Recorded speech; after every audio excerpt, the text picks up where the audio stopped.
Te quería preguntar en primera instancia si recordás qué fue aquello que te impulsó a escribir por primera vez.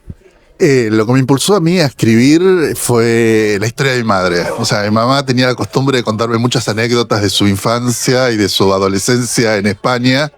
Era un inmigrante que vino a la Argentina y siempre me parecía fascinante eso.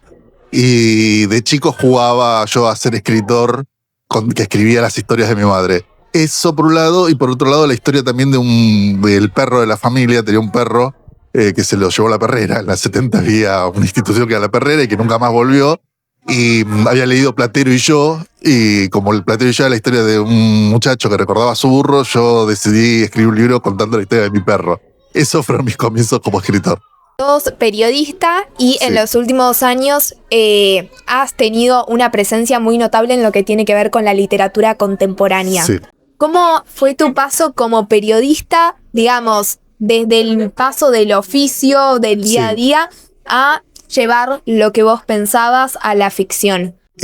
Tanto el periodismo como la literatura para mí siempre fueron dos caminos paralelos que se mantuvieron juntos. Lo único que mi trabajo, mi oficio, lo que me permitía vivir y mantenerme a mí y a mi familia era el trabajo periodístico. Y la literatura era como, no te digo un hobby, pero algo que se hacía a la noche o en los ratos libres. Llegó un momento donde mis libros más o menos empezaron a gustar y empezaron a encontrar un público, y en algunos casos incluso se organizaron como adaptaciones audiovisuales. Algunas salieron, otras no, pero vi que había una posibilidad de dedicarme a la literatura o a la escritura de ficción. Entonces el periodismo, que había sido mi oficio, es algo que yo amo, el periodismo, pero que en ese momento me sentía un poco agotado después de muchas experiencias periodísticas. Decidí dar el salto y ver si puedo dedicarme a escribir ficción, tanto para novelas, libros, para el mundo editorial, como para el mundo audiovisual, ¿no? Tratar de trabajar en proyectos audiovisuales. Como hoy viniste a Rayuela, justo en un día muy particular Sí. para lo que es la ciudad de La Plata y las librerías independientes.